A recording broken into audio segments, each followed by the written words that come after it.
Sud Radio, le grand matin été, 7h-10h. Philippe David, Judith Belair. Bienvenue dans le grand matin été de Sud Radio. On reçoit notre invité politique, François-Xavier Bellamy, qui est député LR au Parlement européen. Bienvenue. François-Xavier Bellamy, bonjour. Vous avez signé une tribunière dans le Figaro avec le sénateur centriste Loïc Hervé, expliquant que le pass sanitaire et sa future utilisation représentaient une profonde remise en cause de notre modèle de société.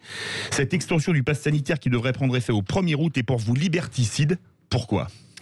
C'est une transformation de notre modèle de société parce que pour la première fois, nous allons voir différencier les droits des citoyens français dans l'espace public. Pour la première fois, un pass sanitaire, c'est-à-dire un document de santé, va conditionner le fait que nous puissions accéder à un espace public, à un événement public, à un lieu à l'intérieur du territoire national. Et je crois qu'il y a là effectivement un basculement dans notre modèle de société et un précédent dont il faut mesurer avec soin les conséquences.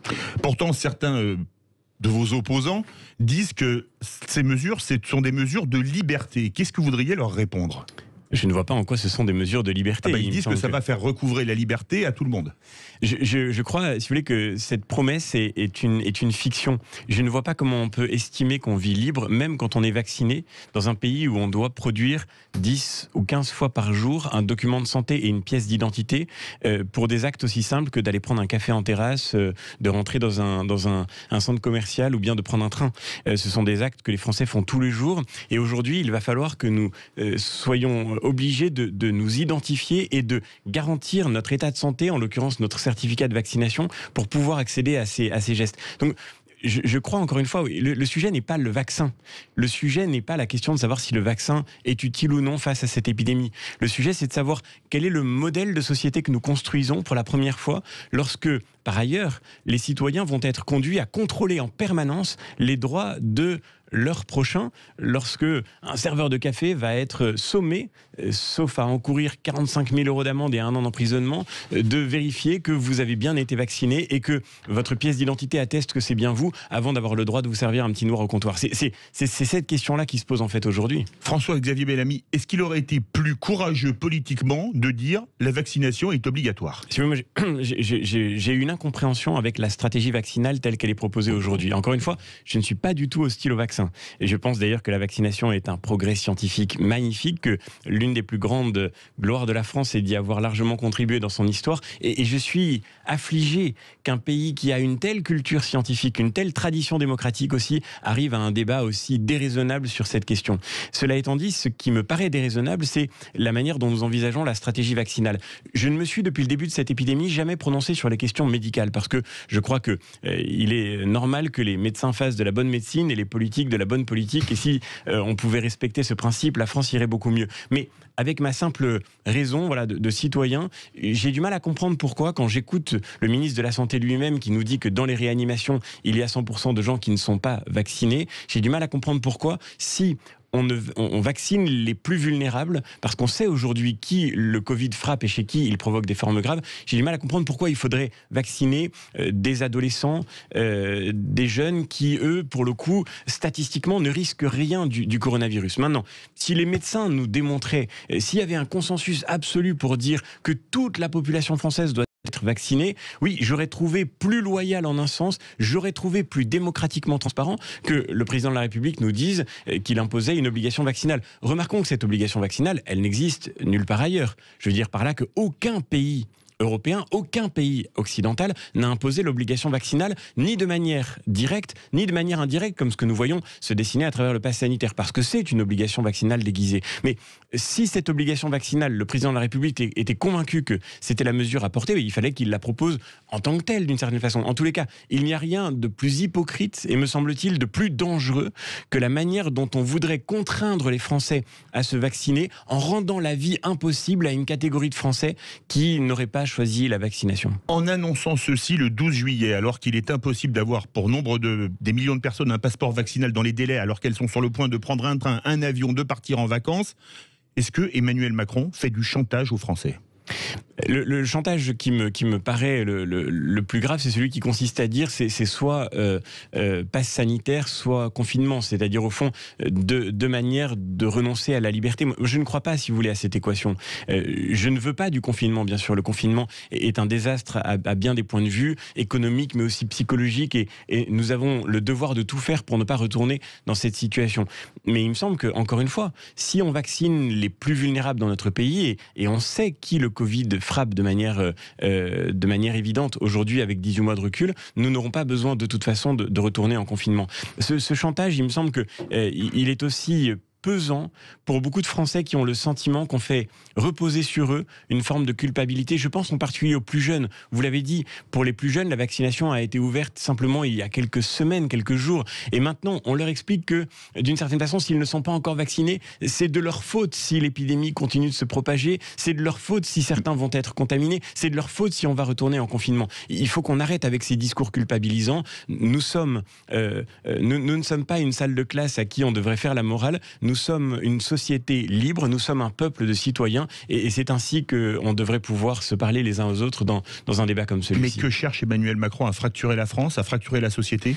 Non. Et je pense qu'il faut se garder de toute exagération. Emmanuel Macron cherche sans aucun doute à trouver le meilleur moyen de sortir de cette situation sanitaire, mais je suis en désaccord profond avec les solutions qu'il propose. Ça n'oblige pas pour autant, je me permets de le dire à votre antenne, ça n'oblige pas pour autant à l'inverse, à être excessif et à être agressif dans la manière dont on engage cette discussion. Je dois dire que je suis tout aussi choqué de la manière dont on parle des Français qui ne sont pas encore vaccinés en les accusant de tous les maux. Je suis choqué de cela, mais je suis tout aussi choqué, et même peut-être plus choqué encore, que, par exemple, des parlementaires qui défendent le pass sanitaire soient aujourd'hui l'objet de menaces de mort. Je pense à Patricia Miralles, qui est une députée de La République En Marche, qui reçoit aujourd'hui des menaces très explicites. Moi, je voudrais lui dire mon soutien.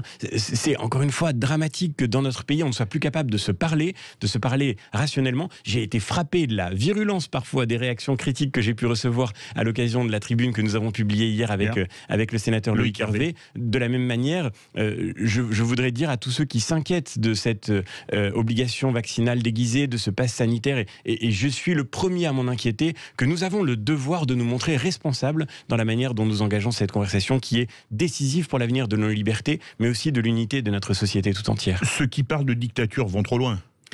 Si on était dans une dictature, je ne serais pas à votre antenne en disant que ces mesures sont un problème pour nos libertés publiques. Ça n'enlève rien à la gravité de ce qui se joue. Je crois vraiment que le pass sanitaire constitue vraiment, comme j'ai eu l'occasion de l'écrire avec Loïc Hervé, un basculement dans notre modèle de société. Et permettez-moi de dire une chose. Le monde aujourd'hui est rempli de dictatures, en effet.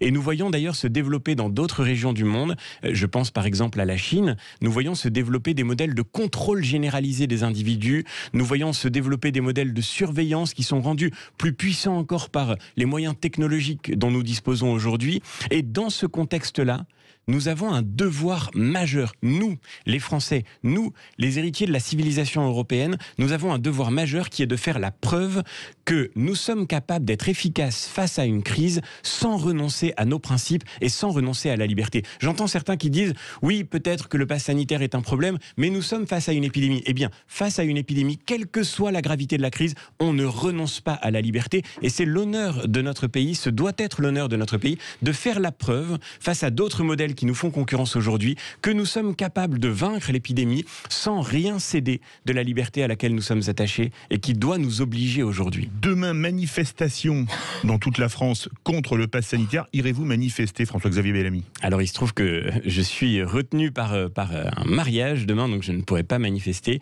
Et je crois que c'est important, encore une fois, je le redis, que ce débat puisse avoir lieu d'une manière apaisée, d'une manière sereine. Et en même temps, il est fondamental que les Français qui sont inquiets de cette évolution puissent se faire entendre et soient respectés dans leur expression. Mais vous y seriez allé si vous n'aviez pas un empêchement ? Quand j'entends le président de la République qui dit que les Français qui s'inquiètent du pass sanitaire sont cyniques et jouent contre la France, je dis qu'il y a là une expression très grave de la part du chef de l'État qui doit être justement le garant du pluralisme de notre société. Mais si vous n'aviez pas eu un impératif, vous y seriez allé à la encore une fois, c'est très important que ce débat puisse avoir lieu. La manifestation, le droit de manifestation est un droit dans notre pays, un droit constitutionnel. Donc il est fondamental effectivement que ce droit soit respecté. Vous y seriez allé ou pas sans empêchement ? La question ne se pose pas, je ne peux pas y aller, mais oui, je n'ai aucun problème avec le fait que des manifestations aient lieu pour dire l'inquiétude que beaucoup expriment et que je suis le premier à exprimer devant ce pass sanitaire. Alors, on va parler des LR. Plusieurs candidats potentiels à la primaire de la droite, plus Xavier Bertrand, qui n'est plus à LR, qui est en tête dans les sondages. Quels moyens désirez-vous voir mettre en œuvre pour désigner le candidat de votre famille politique à la prochaine présidentielle ? Et moi, il me semble que la droite, aujourd'hui, d'abord a une responsabilité absolument décisive. On l'a vu à l'occasion de l'élection régionale. Au fond, c'est sur notre famille politique que repose la possibilité d'une alternance à Emmanuel Macron, parce que le Rassemblement national, les sondeurs prédisaient à la veille de cette élection qu'il allait remporter plusieurs régions. Il n'en a rien été. Il n'a pas mobilisé. On voit que cette perspective, je le dis depuis des années, est une impasse, que le débat Macron-Le Pen, en réalité, est une fiction, que les Français n'en veulent pas. Et donc, s'ils veulent une alternance à Emmanuel Macron, alors il faut que ce soit à la droite de l'incarner, celle qui est arrivée en tête très largement de cette élection régionale. Maintenant, il faut que nous puissions nous rassembler, mais pour nous rassembler, nous avons besoin, me semble-t-il, d'un vrai débat de fond, pas seulement sur la question de la personne qui nous représentera, mais aussi sur la question de la ligne que nous allons défendre. Chez LR, il y a une candidature possible, qu'on scrute de près, celle d'Éric Zemmour. Vous êtes plutôt Xavier Bertrand ou Éric Zemmour ? Encore une fois, la grande question qui se pose à nous d'abord, c'est de savoir comment va se préparer cette élection. Il faut me semble-t-il, qu'il y ait une primaire, que cette primaire soit l'occasion justement de confronter les visions, les perspectives. Et je crois qu'il est fondamental que nous puissions d'abord commencer par parler du fond, parce que c'est ça la question la plus essentielle. On l'a vu aussi à l'occasion de cette élection régionale. Il y a de la part des Français une aspiration pour une véritable perspective d'alternance. Mais pour que cette alternance soit crédible, il faut d'abord qu'elle se fonde sur une ligne claire, sur une ligne solide, et nous ne pourrons pas la construire sans un débat approfondi. Vous êtes plutôt sur la ligne Bertrand alors ou la ligne Zemmour ? Mais si vous voulez, vous parlez de ligne claire. Parlons vrai. Ce que j'essaye de vous dire, c'est qu'on ne sait même pas encore s'il y aura une primaire, on ne sait pas qui sera candidat à cette primaire, c'est impossible de répondre. Et le grand problème de notre vie politique, c'est aussi qu'on va tout de suite à la question des personnes, aux spéculations sur les personnes. Vous évoquiez la question des sondages, mais je crois que c'est pas ça qui fait vivre une démocratie. Ce qui fait vivre une démocratie, c'est d'abord un débat de fond, et je pense qu'on a besoin de ce débat aujourd'hui. Judith Belair. François-Xavier Bellamy, le ministre de la Justice, Éric Dupond-Moretti, est convoqué aujourd'hui devant les juges de la CJR pour un interrogatoire, ce qui signifie qu'il pourrait être mis en examen pour prise illégale d'intérêt. Le garde des Sceaux a d'ores et déjà indiqué qu'il ne comptait pas démissionner, si c'était le cas.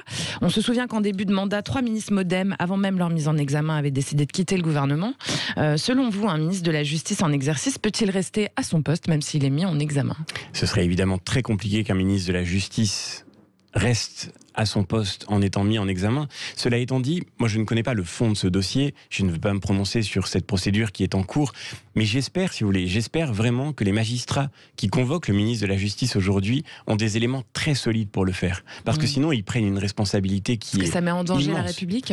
Parce que ça fragilise évidemment nos institutions, et parce qu'au fond, vous voyez, je crois que ce qui se dessine derrière cette affaire, c'est, encore une fois, si le dossier n'est pas consistant, la réalité d'un conflit entre le pouvoir de la justice, celui des magistrats, de la chaîne judiciaire, et puis la responsabilité des avocats. On voit au fond que c'est ce mauvais débat, c'est peut-être d'ailleurs ce mauvais procès qui est fait à Éric Dupond-Moretti depuis le début de sa mission. Je ne suis pas dans la majorité parlementaire, vous l'aurez constaté.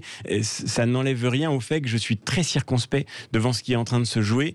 Et je pense qu'il est extrêmement risqué, en tous les cas, que la justice donne aujourd'hui le spectacle de cette espèce de confrontation interne dans un moment où nos institutions ont besoin d'être renforcées. Si réellement il y a eu des faits de prise illégale d'intérêt, il faut que cette enquête aille à son terme, mais on a du mal à comprendre pourquoi, par exemple, le ministre a été convoqué avant que les perquisitions aient lieu. On a du mal à comprendre comment il se fait que tout ceci est dans la presse avant même que la convocation soit arrivée à l'intéressé. On a du mal à comprendre, si vous voulez, l'emballement qui se joue, y compris sur le plan médiatique autour de cette affaire. Et moi, je suis très mal à l'aise avec cette histoire. Je pense que le gouvernement doit être exemplaire, c'est fondamental, mais je ne sais pas exactement comment interpréter ce qui est en train de se jouer ici. J'espère que tout ceci est sérieux, parce qu'encore une fois, fois, sinon, il y a là une responsabilité majeure de la part de ceux qui prennent des décisions de cette nature. En tout cas, s'il est mis en examen, il doit quitter son poste.